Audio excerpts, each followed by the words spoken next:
นี้บทเรียนตัวนี้ก็จะมาสอนเกี่ยวกับ conditional formatting ต่อจากตัวผ่านมาก็คือ data bar เนาะต่อไปเราจะมาเรียนตัว icon set เนาะก็คือการตั้งเป็นไอคอนอยู่ Excel file เนาะยกตัวอย่างว่าส่วนหลายแล้วข้อมูลที่เราตั้งกับไอคอนเซตนั้นจะมีอยู่ประมาณ5ตัวหรือว่า5ตัวอันนี้เรามาเบิ่งตัวอย่างคร่าวๆก่อนโอเคเลือกอันแถวที่1ไอคอนเซตคือกับเจ้าจะไปตัวที่1ก่อนยกตัวอย่างว่าอันนี้มันจะบอกว่าแดงอันนี้จะว่าแดงก็คือ2ตัวเลขนี้เป็นตัวเลขน้อยสุดตัวเลขนี้เป็นตัวเลขสีเขียวคือตัวเลขใหญ่สุดและตัวสีเหลืองก็คือตัวเลขระดับกลางเนาะมันจะบอกอย่างนั้นเขาเบิ่งตัวต่อไปคล้ายๆกันตัวแล้วแต่เขาจะมักไอคอนตัวนี้เนาะคือเขามักลูกศรขึ้นลงบ่หรือว่าเขามักลูกศรแบบกลางแดงกับเขียวอันนี้กลาง2อันนี้กลางนึงเขียวแดงสิแล้วแต่เขามักว่าเริ่มแบบ3หรือ3หรือแบบ4อันหรือว่า5อัน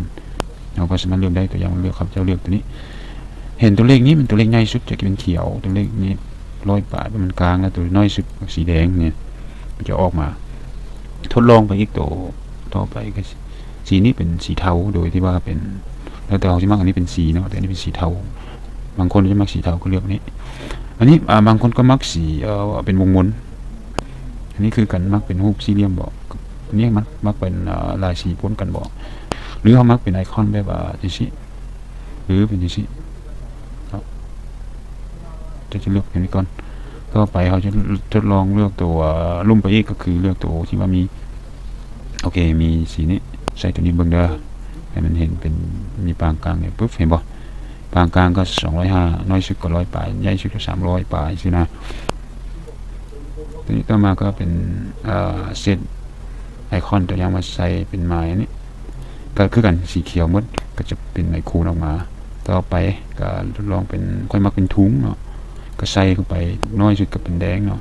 ใหญ่สุดก็เป็นเขียวบางคนก็มักเป็นดาวบางคนก็มักเป็นวงม้วนหรือว่าสีวงม้วนดูสิเนาะ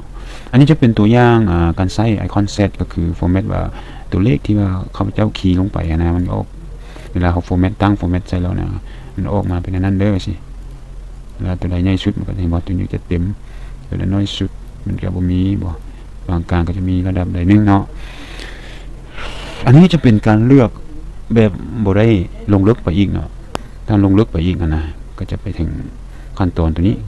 สมมติเขาจะเคลียร์ก็คือเคลียร์อันตัวนี้ออกก่อนเนาะเห็นป่ะบ่มีแล้วเนาะก็คืนเบิ่งเมื่อกี้มันเป็นสีแดงเขียวๆแล้วก็นี้เนาะ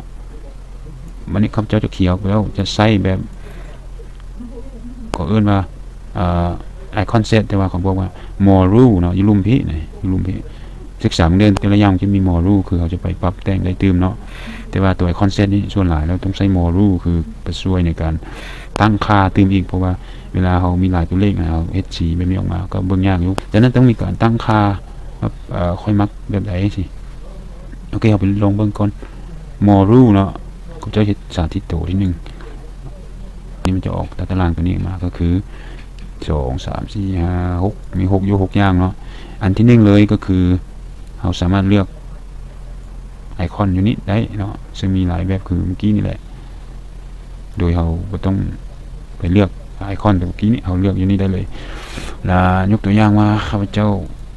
มักไอคอนเป็นตัวนี้ซะเนาะอันนี้มันบอกว่า format all cells based on the day value ข้าพเจ้าอยากออกให้เป็นลูกศรสีเขียวสีฟ้า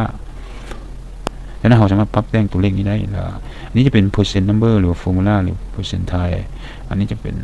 เดี๋ยวเขาสามารถตั้งค่าใช้ไปตื่มเนาะโดยยกตัวอย่างว่าอันนี้ข้าพเจ้าใส่ว่าใหญ่กว่าหรือเท่ากับ200ตัวอย่างเดียว200ให้มันเป็นสีเขียวเนาะติ๊กประมาณว่า200มันก็ออกมานี่ออโต้เลยแล้วถ้ามันน้อยกว่า200หา100ตัวอย่างให้มันเป็นสี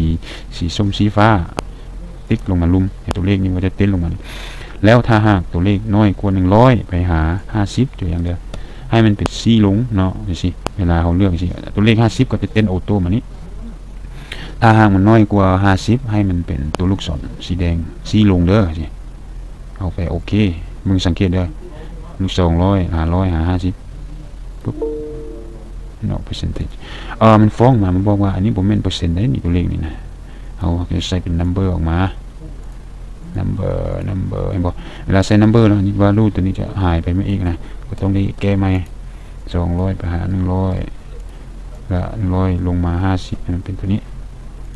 ต่อมาก็เป็นน้อยกว่า50ก็เป็นตัวนี้โอเค200 150ได้ชื่อไว้เด้อโอเคทุกอย่างจะเป็นเขียวหมดถ้ามันง่ายกว่า200เนาะอันที่ว่าเมื่อกี้เอาตั้งนะโอเคครับกลับคืนไปเบิ่งก็ได้นี่ติ๊กใส่นี้เอากลับไปเบิ่งจะไหนเอาไป manage rule นี่มันก็จะเห็นอยู่นี่เนาะ edit rule นี่มันจะกลับคืนมาหาเติมกี้นะว่าถ้าใหญ่กว่า200นะเป็นสีเขียวเด้อบอกตัวเลขนี่ใหญ่กว่า200แบบนี้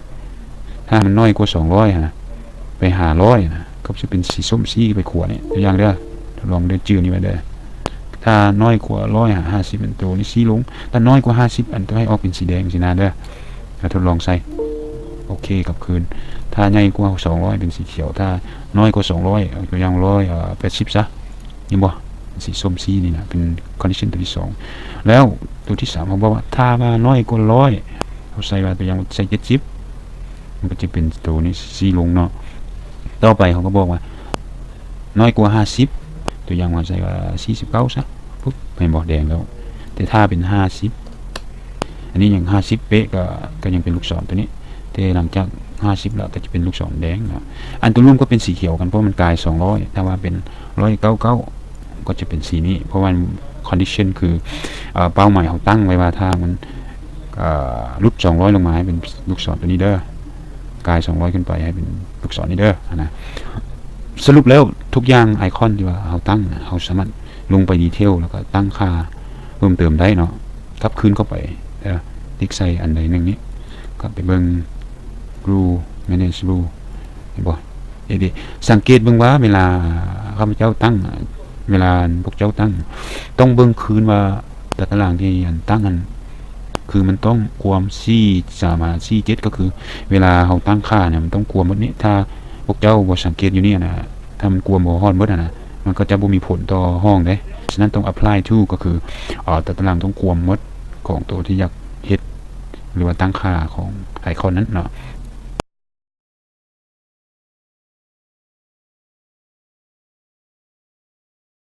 clear rule ก็คือ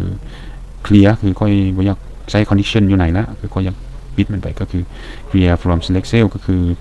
clear ตัวที่ว่าข้าพเจ้าเลือกอยู่ปัจจุบันหรือว่าห้องอยู่ปัจจุบันเนาะ clear ตัวที่2ก็คือ entire sheet มีจักตัวอยู่นี่ก็ clear หมดบ่สนแล้วคือก็อยาก clear ไอคอนหมดมันไปตัวนี้เนาะ clear ตัวนี้ก็คือ clear ตัวนี้ตัวอย่างมาทดลองให้เบิ่ง clear ปึ๊บเห็นบ่มันจะ clear ที่ตัวที่ข้าพเจ้าเลือกไว้หั่นเนาะถ้าหากไปเรียกว่าclear rule หรือไป clear from entire sheet ก็คือทั้งหมดนี้จะหายไปมึงเด้อ clear entire sheet ปุ๊บเห็นบ่หายไปหมดคือบ่มี condition อยู่ไหนละเนาะอันนี้เป็นการ clear เนาะฉะนั้นสอนของ condition formatting ก็จบลงเพียงเท่านี้ก็ดาวน์โหลดเอาไฟล์ตัวข้าพเจ้าเฮ็ดนี้ไปทดลองเฮ็ดยืมขอขอบใจหลายๆ